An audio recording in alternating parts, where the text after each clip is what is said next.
VU2 EVQ linear ആംപ്ലിഫയറിൻ്റെ ബോർഡാണിത്. ഇതിൽ കുറേ components surface mount devices ആണ്. ഇതാ SMD, ഇവിടെയൊക്കെ ഒരു ട്രാൻസിസ്റ്റർ ഉണ്ട്, കാണാൻ വളരെ ബുദ്ധിമുട്ടാണ്. ഇതാ ഫോക്കസ് ചെയ്ത് നോക്കിയാൽ കാണാൻ പറ്റും. ഇതാ NPN എഴുതിയില്ലേ, അവിടെ ഒരു SMD മൗണ്ട് ചെയ്തിട്ടാണ് വരുന്നത്. പിന്നെ ഈ ബോർഡ് SMD ഇല്ലാത്ത ബോർഡും കിട്ടുന്നതാണ് കേട്ടത്, പക്ഷെ ഞാൻ വാങ്ങിച്ചത് SMD ഉള്ള ബോർഡുകളാണ്. അപ്പോൾ ഈ ഭാഗമാണ് ഈ പോർഷനാണ് ഇതിൻ്റെ RF സെൻസിങ് സർക്യൂട്ട്. അതെന്തിനാ വെച്ചാൽ നമ്മൾ PTT അമർത്തുമ്പോൾ ഈ റിലേയിൽ ചൂസ് ചെയ്യാൻ വേണ്ടിയിട്ടാണ്. അതായത് ഇൻപുട്ടും ഔട്ട്പുട്ടും എങ്ങോട്ടാണ് പോകേണ്ടതെന്നുള്ളത് ചൂസ് ചെയ്യാൻ വേണ്ടിയിട്ട്. അപ്പം ഇതാണ് RF ഇൻപുട്ട് കൊടുക്കുന്നത് ഈ സർക്യൂട്ടിലേക്ക്, സെൻസിങ് സർക്യൂട്ടിലേക്ക് കൊടുക്കുന്നത്. അത് പിന്നെ സർക്യൂട്ടിൻ്റെ ബാക്കി ഭാഗത്തേക്ക് പോകും. പിന്നെ ഇവിടെയാണ് RF ഔട്ട്പുട്ട് വരുന്നത്, അവിടെയാണ് നമ്മൾ ആൻറ്റന കണക്ട് ചെയ്യേണ്ടത്. ഇത് നമ്മൾ ബിറ്റെക്സ് ആണ് ഇതിലേക്ക് ഉദ്ദേശിച്ചിട്ടുള്ള റേഡിയോ, മൈക്രോ ബിറ്റെക്സിന് വേണ്ടിയിട്ടാണ് ഇത് ഉദ്ദേശിച്ചിരിക്കുന്നത്. പിന്നെ 40 മീറ്ററിനാണ് ഇത് ഒപ്റ്റിമൈസ് ചെയ്തിരിക്കുന്നത്, പക്ഷേ 20 മീറ്ററിലും ഉപയോഗിക്കാൻ പറ്റും. അതിൻ്റെ മേലെയുള്ള ബാൻഡിലേക്ക് പറ്റില്ല. മേലെയുള്ള ബാൻഡിലേക്ക് ആകുമ്പോൾ ഔട്ട്പുട്ട് വളരെ ഇല്ലാണ്ടായി പോകും. അത് ബിറ്റെക്സിനും അങ്ങനെ തന്നെയാണ്, മുകളിലേക്ക് പോകുന്നതോറും ഔട്ട്പുട്ട് കുറയും. അത് അതിൽ ഉപയോഗിക്കുന്ന ട്രാൻസിസ്റ്ററുകളുടെ കപ്പാസിറ്റി കാരണമാണത്. പിന്നെ 80 മീറ്ററിൽ വേണമെങ്കിൽ ഉപയോഗിക്കാൻ പറ്റുമെന്ന് പറഞ്ഞു, പക്ഷെ ഞാൻ 80 മീറ്ററിലേക്ക് പ്ലാൻ ഉണ്ടെങ്കിലും ഒന്നും ആയിട്ടില്ല, തുടങ്ങുന്നേ ഉള്ളൂ. ഇതിപ്പോൾ അതിൻ്റെ ബോർഡ് പറഞ്ഞല്ലോ. അപ്പോൾ ബോർഡിൽ നമ്മളതിൻ്റെ ഏറ്റവും കാതലായ ഭാഗം പവർ ട്രാൻസിസ്റ്റർ, അതായത് മോസ്ഫെറ്റ് ആണ്, സ്വിച്ചിങ് മോസ്ഫെറ്റ് ഉപയോഗിക്കുന്നത്. അതുകൊണ്ടാണ് അതിൻ്റെ ഫ്രീക്വൻസി അത്ര ഹൈ പോയില്ല എന്നുണ്ട്. ഇവിടെയാണ് അത് മൗണ്ട് ചെയ്യേണ്ടത്. ഇതിപ്പോൾ ആദ്യം കിട്ടുന്ന ബോർഡാണ്. ഇത് എനിക്ക് 2 ഹീറ്റ് സിങ്ക് ആയിട്ടാണ് കിട്ടിയത്. ആ പവർ ട്രാൻസിസ്റ്ററിന് മോസ്ഫെറ്റിന് വേണ്ട ഹീറ്റ് സിങ്ക്, ഇത് നല്ല കട്ടിയുള്ള ഹീറ്റ് സിങ്ക് ആണ്, കണ്ടാൽ അറിയാം ഇതിൻ്റെ വാങ്ങിച്ചിരിക്കുന്നത്. നല്ല ഹീറ്റ് സിങ്ക് ഉണ്ടായാലേ ശരിയാവുന്നതാണ് പറഞ്ഞത്. അതുകൊണ്ട് തന്നെ എനിക്ക് കുറച്ച് ബുദ്ധിമുട്ടുണ്ട് ഇത് മൗണ്ട് ചെയ്തുണ്ടാക്കാൻ. കാരണം ഇത് ഞാൻ ഡ്രിൽ ചെയ്യാൻ നോക്കിയ ബുദ്ധിമുട്ടാണ് ഈ കാണുന്നത്. ഇൻഡസ്ട്രിയിൽ കൊണ്ടുപോയപ്പോൾ അവിടെ ശരിയായില്ല, ഇനി വേറെ ഇൻഡസ്ട്രിയിൽ കൊണ്ടുപോയിട്ട് നോക്കണം, അല്ലെങ്കിൽ വേറെ എന്തെങ്കിലും സൂത്രമൊക്കെ വെച്ചിട്ട് ഡ്രിൽ ചെയ്തുണ്ടാക്കണം. ഇത് മോസ്ഫെറ്റ് ബൗണ്ട് ചെയ്യാൻ വേണ്ടിയിട്ട് ഞാൻ ഡ്രിൽ ചെയ്യാൻ ശ്രമിച്ച ഹോൾസാണ്, എവിടെ എത്തിയിട്ടില്ല. അതാണ് ഈ അടുത്ത പരിപാടി. ഇത് ഉപയോഗിക്കാൻ വേണ്ടി ഞാൻ വാങ്ങിച്ചൊരു ക്യാബിനറ്റാണ്, ഒരു ആംപ്ലിഫയർ ചേസിയാണ്. അതിൽ ഞാൻ ഇവിടെ ഒരു സ്വിച്ച് ഫിറ്റ് ചെയ്തിട്ടുണ്ട്. സ്വിച്ചിൻ്റെ ഉൾവശം ഇവിടെ കാണാം, ഇതാണ് ഉൾവശം. പിന്നെ ഒരു ഫാൻ ഇവിടെ ഫിറ്റ് ചെയ്തിട്ടുണ്ട്. അപ്പോൾ കാരണം ഈ ചേസിയിൽ ഫാൻ ഫിറ്റ് ചെയ്യാനുള്ള സ്ഥലം ഇവിടെയാണ്. ഇത് ആംപ്ലിഫയറിൻ്റെ ചേസിയാണ്, അതിൽ HF ലീനിയർ ആംപ്ലിഫയറിൻ്റെ ചേസി ഒന്നുമല്ല, അതിൻ്റെ ബോക്സാണ്, ചേസി അല്ല ബോക്സ്. അപ്പോൾ ഇവിടെയാണ് ഫാന്. അപ്പോൾ എയർ ഹോളൊക്കെ കണ്ടില്ലേ, അപ്പോൾ ഫാൻ ഇങ്ങനെ ഇവിടുന്ന് വരും. അപ്പോൾ ഇത് ബോർഡ് ഇവിടെ ഫിറ്റ് ചെയ്യാനാണ് ഞാൻ ഉദ്ദേശിക്കുന്നത്. പക്ഷേ അതിന് കുറച്ചുകൂടെ ടെക്നിക്കൽ ബുദ്ധിമുട്ടുകളുണ്ട്, പ്രായോഗികമായിട്ടുള്ള കാര്യങ്ങളൊക്കെ നോക്കി വരുന്നേ ഉള്ളൂ. ഇത് മൗണ്ട് ചെയ്യാൻ ഉദ്ദേശിക്കുന്നത് ഇതിൻ്റെ മുകളിലാണ്. ഇതിങ്ങനെ വെച്ച് കഴിഞ്ഞാൽ ഇപ്പോൾ ഈ പവർ ട്രാൻസിസ്റ്ററുകളുണ്ടല്ലോ, മോസ്ഫെറ്റ്, ഇത് ഇവിടെ ഒരു സ്ക്രൂ ഇട്ടിട്ട് മറ്റേ അതിൻ്റെ ഇടയിൽ ഒരു ഇൻസുലേറ്റർ ഷീറ്റ് ഇട്ടിട്ട് മുറുക്കി കഴിഞ്ഞാൽ അത് നേരെ ഹീറ്റ് സിങ്കിലേക്ക് പൊക്കോളും, അതിൻ്റെ ചൂട്. അതാണ് ഉദ്ദേശിക്കുന്നത്. അസംബിൾ ചെയ്ത് കഴിഞ്ഞിട്ടുണ്ട്. ഇവിടെയാണ് പവർ ഇൻപുട്ട് കൊടുക്കുന്നത്, പക്ഷേ ഇവിടെയല്ല സ്വിച്ച് കണക്ട് ചെയ്യുന്നത്. ഈ സ്വിച്ച് ഇവിടെയാണ്. സ്വിച്ച് എന്ന് പറഞ്ഞു കഴിഞ്ഞാൽ ഇതൊരു സ്റ്റാൻഡ് ബൈ മോഡിലായിരിക്കും ആംപ്ലിഫയർ. അത് ചേഞ്ച് ചെയ്യാൻ വേണ്ടിയിട്ടുള്ളതാണ് സ്വിച്ച്. നേരത്തെ ഒരു സ്വിച്ച് കാണിച്ചു തന്നല്ലോ, അല്ലാണ്ട് full power on power of അല്ല സ്വിച്ച്. ഇവിടെയാണ് 12 വോൾട്ട് അല്ലെങ്കിൽ 13.8, കുറച്ചും കൂടെ കൂടുതലും വേണമെങ്കിൽ കൊടുക്കാം, ഔട്ട്പുട്ട് കൂടുതലുണ്ടാവും. പക്ഷേ റെക്കമെൻഡഡ് ഒരു 13.8 കൊടുത്താൽ മതി. അപ്പോൾ ഇതാണ് അത് കൊടുക്കുന്നത്. പിന്നെ ഇവിടെ ഒരു പ്രധാന ഒരു ഐറ്റം ഉണ്ട് തുടക്കത്തിൽ. ഇതൊരു ഡയോഡാണ്, 6 ആംപിയറിൻ്റെ ഒരു ഡയോഡാണ്, കാണാം. അതിൻ്റെ പോസിറ്റീവ് പോർഷൻ ഇവിടേക്ക് കണക്ട് ചെയ്തിട്ടുണ്ട്. അപ്പോൾ ഇതൊരു റിവേഴ്സ് പൊളാരിറ്റി പ്രൊട്ടക്ഷൻ ഡയോഡാണ്. ഇതിൻ്റെ ഉദ്ദേശം എന്ന് പറഞ്ഞാൽ നമ്മളിത് തിരിച്ചു കൊടുത്തു കഴിഞ്ഞാൽ ഉടനെ തന്നെ ഈ പവർ സപ്ലൈയുടെ ഫ്യൂസ് പോക്കോളും. അപ്പോൾ ബോർഡ് കേടാവില്ല, അതാണ് അതിൻ്റെ ഉദ്ദേശം. അപ്പോൾ റിവേഴ്സ് പൊളാരിറ്റി പ്രൊട്ടക്ഷൻ ഡയോഡ് 6 ആംപിയറിൻ്റെ, അത് പാരലായിട്ട് പവർ സപ്ലൈക്ക് പാരലായിട്ടാണ് ഇതിവിടെ ഗ്രൗണ്ട് ചെയ്യുക ചെയ്യണത്. അപ്പോൾ അതുകൊണ്ടാണ് ഇതിലേക്ക് തിരിച്ചു കൊടുത്തിട്ടുണ്ടെങ്കിൽ പവർ സപ്ലൈയുടെ ഫ്യൂസ് അടിച്ച് പോകണമെന്നാണ് കണക്ക്. ഇത് പവർ സപ്ലൈ സർക്യൂട്ടിലുള്ള RF ചോക്കാണ് ഈ കാണുന്നത്.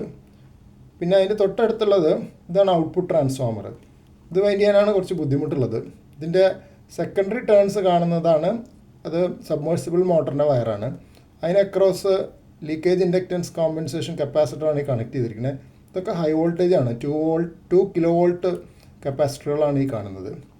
പിന്നെ ഈ കാണുന്നത് ഈ ട്രാൻസിസ്റ്ററിൻ്റെ മോസ്ഫെറ്റിൻ്റെ സൈഡിൽ കണക്ട് ചെയ്തിരിക്കുന്നത് ഈ റെസിസ്റ്റർ 2 വാട്ടാണ്, ഒരു ഹൈ വോൾട്ടേജ് തന്നെയാണ് ഇതും കപ്പാസിറ്റർ. ഇത് ഫീഡ്ബാക്ക് നെറ്റ്വർക്ക് എന്ന് പറയും. അതായത് ഇത് ഡ്രെയിൻ ആണല്ലോ, ഡ്രെയിനിൽ നിന്ന് ഗേറ്റിലേക്ക് വരുന്ന ഫീഡ്ബാക്ക് നെറ്റ്വർക്കാണ്. ഇത് രണ്ടും ഫീഡ്ബാക്ക് നെറ്റ്വർക്കായിട്ട് വരും. പിന്നെ ഔട്ട്പുട്ട് പോകുന്നിടത്ത് ഇതാണ് ഈ ടോറോയിഡിൽ വൈൻഡ് ചെയ്തിരിക്കുന്ന കോയിലും. ഇത് ഹൈ വോൾട്ടേജ് കപ്പാസിറ്റേഴ്സാണ്. ബാൻഡ് പാസ് ഫിൽറ്ററാണ്, ലോ പാസ് ഫിൽറ്റർ എന്ന് പറയും. അതായത് ഇതിപ്പോൾ 40 മീറ്ററിന് വേണ്ടി ഉണ്ടാക്കിയിട്ടുള്ളതാണ്. വേറെ ബാൻഡാണെങ്കിൽ ഇത് മാറ്റേണ്ടി വരും. പിന്നെ ഇതാണ് ഔട്ട്പുട്ട് പോകുന്ന സ്ഥലം.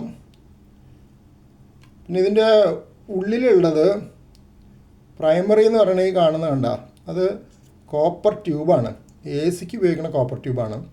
ഇതൊരു ബൈനോക്കുലർ ടോറോയിഡാണ് ഞാൻ യൂസ് ചെയ്തിരിക്കുന്നത്. ബൈനോക്കുലറിന് പകരം 2 RF1000 സിംഗിൾ ടോറോയിഡ്സ് വെച്ചിട്ട് കെട്ടി വെച്ചിട്ട് ഉണ്ടാക്കാം, പക്ഷേ അതെനിക്ക് കിട്ടിയില്ല, അതുകൊണ്ടാണ് ഇത് വെച്ചിരിക്കുന്നത്. അപ്പോൾ ഈ ഉള്ളിലുള്ള ഈ ട്യൂബ് അതിൻ്റെ നടുക്കലത്തെ പോർഷൻ രണ്ടും കൂടെ ജോയിൻ ചെയ്തിട്ട് താഴേക്ക് ഇവിടെ ഷോർട്ട് ചെയ്തിട്ട് അത് ഇവിടെ ജോയിൻ ചെയ്യുന്നുണ്ട്. ഇതാണ് അതിൻ്റെ പ്രൈമറി ആയിട്ട് വരുന്നത്, പ്രൈമറിയുടെ സെൻട്രൽ ടാപ്പ്. പ്രൈമറിൻ്റെ മറ്റേ ഭാഗം ഇവിടെയും കണക്ട് ചെയ്യും. ഇതിൻ്റെ ഔട്ട്പുട്ട് ഇമ്പിഡൻസ് ആൻറ്റനയുടെ ഔട്ട്പുട്ട് ഇമ്പിഡൻസിലേക്ക് മാച്ച് ചെയ്യാൻ വേണ്ടിയുള്ളതാണ് ഈ സംവിധാനം. അതായത് ട്രാൻസിസ്റ്ററിൻ്റെ ഔട്ട്പുട്ട് ഇമ്പിഡൻസ് ആൻറ്റനയുടെ 50 ohms ഇമ്പിഡൻസിലേക്ക് മാറ്റിയെടുക്കാനാണ് ഔട്ട്പുട്ട് ട്രാൻസ്ഫോമർ ഉപയോഗിക്കുന്നത്. അതേപോലെ ഇങ്ങോട്ട് വരുന്ന സിഗ്നലിൻ്റെ ഇമ്പിഡൻസ് മോസ്ഫെറ്റിൻ്റെ ഇൻപുട്ട് ഇമ്പിഡൻസിലേക്ക് മാച്ച് ചെയ്യാനാണ് ഇൻപുട്ട് ട്രാൻസ്ഫോമർ. എന്ന് വെച്ചാൽ നമ്മൾ 50 ohms അല്ലേ ഇൻപുട്ട് കൊടുക്കുക. ഇത് അതായത് നമ്മൾ ഉപയോഗിക്കുന്ന റേഡിയോൻ്റെ ഔട്ട്പുട്ട് 50 ohmസിലായിരിക്കും. പക്ഷേ ഈ മോസ്ഫെറ്റുകളുടെ ഇൻപുട്ട് ഇമ്പിഡൻസ് വളരെ ലോ ആയിരിക്കും, കുറച്ച് ഓംസേ ഉണ്ടാവുള്ളൂ. അതിനാണ് ഈ ഇൻപുട്ട് ട്രാൻസ്ഫോമർ. പിന്നെ ഈ രണ്ടുമാണ് പൊട്ടൻഷ്യോമീറ്റേഴ്സ്. ഇത് സെർമറ്റ് പൊട്ടൻഷ്യോമീറ്റർ ഉപയോഗിച്ചിരിക്കുന്നത്. പക്ഷേ നല്ലത് മൾട്ടി ടേൺ പൊട്ടൻഷ്യോമീറ്റർ കിട്ടും, ഒരു ചെറിയ റെക്റ്റാങ്കിൾ ആയിട്ടുള്ളത്. അതായിരിക്കും കൂടുതൽ നന്നാവുക. കാരണം ഇതിന് ഇന്നലെ എനിക്കൊരു പ്രോബ്ലം ഉണ്ടായി. എനിക്ക് തോന്നുന്നത് ഇത് അടിച്ചു പോയിട്ടുണ്ടെന്ന് തോന്നുന്നത്. ഇനിയിപ്പോൾ അടുത്ത സ്റ്റെപ്പിൽ അത് നോക്കണം. പിന്നെ ഇതാണ് റിലേ എന്ന് പറഞ്ഞില്ലേ, ട്രാൻസ്മിറ്റ് റിസീവ് സ്വിച്ച് ചെയ്യുന്ന റിലേ. ഇതാണ് അത് ഇവിടെയുള്ള RF സെൻസിങ് സർക്യൂട്ട് വഴി സ്വിച്ച് ചെയ്തിട്ട് സെൻസ് ചെയ്തിട്ട് ഇത് അങ്ങോട്ടും ഇങ്ങോട്ടും DP/DT റിലേ ആണ്, 12 volt DP/DT റിലേ. ഈ പവർ ഔട്ട്പുട്ട് പവർ റേറ്റിംഗ് കൂടുതലുള്ള റെസിസ്റ്റേഴ്സാണ് അറ്റ്യൂനേറ്ററായിട്ട് വർക്ക് ചെയ്യുന്നത്. പിന്നെ 2 റെഗുലേറ്റർ ICs ഉണ്ട്, 7812ഉം 7802ഉം 7812ഉം 7805ഉം. ഇത് 12 volt ഔട്ട്പുട്ട് കൊടുക്കും, ഇത് 5 volt ഔട്ട്പുട്ട് കൊടുക്കും. ഇത് ഔട്ട്പുട്ട് പിന്ന് കാണാം, ഇൻപുട്ട് പിന്ന് കാണുന്നുണ്ട്. ഇതാണ് ഇതിലുള്ളത്. അപ്പോൾ ഇതൊക്കെയാണ് ഇതിൻ്റെ ബേസിക് കോമ്പണൻസ് കാണുന്നത്. പിന്നെ ബോർഡ് എങ്ങനെയാണ് കിട്ടുകയെന്ന് വെച്ചാൽ QRSETൽ പോവുക, QRSET.com. അവിടെ പോയിട്ട് VU2 EVQൻ്റെ കോൺടാക്ട് ഡീറ്റെയിൽസ് കണ്ടുപിടിക്കുക, EVQനെ കോൺടാക്ട് ചെയ്യുക. ബോർഡ് 2 തരത്തിൽ കിട്ടുന്ന ഞാൻ കേട്ടത്. ഞാൻ വാങ്ങിച്ചത് SMD കോമ്പണൻസ്, അത് മൗണ്ട് ചെയ്യാൻ ബുദ്ധിമുട്ടാണല്ലോ, ഒരു average home brewer like me അത് കുറച്ച് ബുദ്ധിമുട്ടാണ്. അപ്പോൾ അതുകൊണ്ട് SMD കോമ്പണൻസ് ഒക്കെ ഉള്ളതായിട്ടാണ് ഞാൻ വാങ്ങിച്ചത്. ബാക്കി കോമ്പണൻസ് ഒക്കെ മൗണ്ട് ചെയ്തു. അതിൽ ഏറ്റവും ബുദ്ധിമുട്ടുണ്ടായത് ഇതിൻ്റെ മെറ്റീരിയൽ കിട്ടാനും അത് വൈൻഡ് ചെയ്തെടുക്കാനും. പക്ഷേ ആദ്യത്തെ പ്രാവശ്യം ആയതുകൊണ്ടുള്ള ബുദ്ധിമുട്ടാണ്. കാരണം ഇനിയിപ്പോൾ എനിക്കറിയാം, ടൗണിൽ AC-യുടെ സ്പെയർ പാർട്ട് വെക്കുന്ന കടയിൽ പോയാൽ AC ആയിട്ട് കിട്ടും. ഈ ടോറോയിഡ് കൊണ്ട് പോയാൽ മതി. ഈ 2 ടോറോയിഡും ഈ ടോറോയിഡും ഇതൊക്കെ എനിക്ക് VU2 PTI, അതും QRSETൽ പോയാൽ കോൺടാക്ട് ഡീറ്റെയിൽസ് കിട്ടും. VU2 PTIയുടെ നിന്നാണ് ടോറോയിഡ്സൊക്കെ വാങ്ങിച്ചിരിക്കുന്നത്. അപ്പോൾ അതും ബുദ്ധിമുട്ടുള്ള കാര്യമല്ല. എല്ലാ കോമ്പണൻസും നമ്മുടെ നാട്ടിൽ തന്നെ കിട്ടുന്നതാണ്, ഒന്നും ഇമ്പോർട്ട് ചെയ്യേണ്ട ആവശ്യമൊന്നുമില്ല. അതാണ് ഇതിൻ്റെ ഏറ്റവും പ്രധാന പ്രത്യേകത. പിന്നെ വേറൊരു VU2 GTX ടോണി വേറെ കാര്യം ചെയ്തിട്ടുണ്ട്. ഇങ്ങനത്തെ 2 ബോർഡ് സ്റ്റാക്ക് ചെയ്തിട്ട് ഇൻപുട്ട് സ്പ്ലിറ്റ് ചെയ്ത് ഇതിലേക്ക് കൊടുക്കുക, ഔട്ട്പുട്ട് ഒരു കമ്പൈനർ വെച്ച് ബൈനോക്കുലർ കമ്പൈനർ വെച്ചിട്ട് കൊടുക്കുക. അപ്പോൾ പുള്ളി 200 wattsൽ ഉണ്ടാക്കിയിട്ട് ബാൻഡിൽ നല്ല ഉഷാറായിട്ട് വന്നിട്ടുണ്ട്. അത് കേട്ടിട്ടാണ് ഞാൻ ഇതിനെ ഇറങ്ങി തിരിച്ചത്. പക്ഷേ പിന്നെ പുള്ളി സ്ഥിരമായിട്ട് ഹോം ബ്രൂയിങ് ചെയ്തുകൊണ്ടിരിക്കുന്ന ആളാണ്. ഞാൻ കുറേ കാലം ഹോം ബ്രൂയിങ് ഒരു 10-15 കൊല്ലം നിർത്തി വെച്ച ഒരാളാണ്. അതുകൊണ്ട് എനിക്ക് അതിൻ്റേതായ പ്രായോഗിക ബുദ്ധിമുട്ടുകളുണ്ട്. അത് നിങ്ങൾ എൻ്റെ വീഡിയോ സീരീസ് കാണുമ്പോൾ അറിയുന്നുണ്ടാവും. ഇടയ്ക്ക് എന്താ പറയുക, അടിച്ചു പോകുന്നതും ഒക്കെ കാണുന്നുണ്ടാവും. അത് നമ്മുടെ ഹോം ബ്രൂയിങ് ഹോബിയിൽ പെട്ടതാണ്. അത് വെച്ച് പിന്തിരിയേണ്ട കാര്യമില്ല. ഇനിയിപ്പോൾ എനിക്കിപ്പോൾ ഇത് പോയി എന്നൊരു സംശയമുണ്ട്. ഞാനിത് ഇന്ന് അഴിച്ചെടുത്തിട്ട് ഞാൻ ഈ കപ്പാസിറ്ററിൻ്റെ ഈ സെർമറ്റ് മാറ്റിയിട്ട് ഞാൻ മറ്റേ കാണിച്ചു തരാം. മൾട്ടി ടേൺ പൊട്ടൻഷ്യോമീറ്റർ എന്ന് പറയാൻ കാരണം ഇതിങ്ങനെ കുറേ ടേൺസ് തിരിക്കാൻ പറ്റും, ഒരു ടേൺ അല്ല. ഇങ്ങനെ കുറേ ടേൺസ് തിരിച്ചാലും അതിൻ്റെ പൊട്ടൻഷ്യോമീറ്ററിൻ്റെ ഫുൾ ലെങ്ത് എത്താൻ, ഫുൾ റേഞ്ച് എത്താൻ കുറേ ടേൺസ് ഉണ്ട്. അപ്പോൾ ഓരോ ടേണിലും കുറേശ്ശെ ഒരു ഫൈൻ ട്യൂണിങ് പോലെയാണത്. കുറേശ്ശെ അതിൻ്റെ ഇത് പോവുള്ളൂ, അങ്ങോട്ട് പോവാം. അതാണ് മൾട്ടി ടേൺ പൊട്ടൻഷ്യോമീറ്റർ. ഇപ്പോൾ ഉപയോഗിച്ചിട്ടുള്ള പൊട്ടൻഷ്യോമീറ്റർ അങ്ങനത്തെ അല്ല. ഇതിങ്ങനെ ഒരു റൗണ്ട് തിരിക്കുമ്പോഴേക്കും അത് തീർന്നു, ഫുൾ റൗണ്ട് ഇല്ല. അതാ കണ്ടില്ലേ, ഇത്രയേ ഉള്ളൂ അതിൻ്റെ ടേൺ. അപ്പോൾ തിരിക്കുമ്പോൾ കൂടുതൽ ചേഞ്ച് വന്നുകൊണ്ടിരിക്കും. അപ്പോൾ അതുകൊണ്ടായിരിക്കണം എനിക്ക് പെട്ടെന്ന് അതിൻ്റെ ഇത്തിരി ക്രിട്ടിക്കലാണെന്നാണ് അതിൻ്റെ ആ തിരിക്കുന്നതിൻ്റെ മെത്തേഡേ ഇത്തിരി ക്രിട്ടിക്കലാണെന്നാണ് GTX പറഞ്ഞത്. പിന്നെ വാൾവിൻ്റെ പോലെയല്ല ട്രാൻസിസ്റ്റേഴ്സ്, ഫോർഗീവിങ് അല്ല. വാക്യൂം ട്യൂബ്സ് ഫോർഗീവിങ് ആണ്. അതെനിക്ക് മുമ്പേ അനുഭവമുള്ളതാണ്. പണ്ട് VWNQRP ഉണ്ടാക്കിയപ്പോൾ പല പ്രാവശ്യം ഉണ്ടാക്കിയപ്പോഴല്ല, ഓപ്പറേറ്റ് ചെയ്യുമ്പോഴാണ് പല പ്രാവശ്യം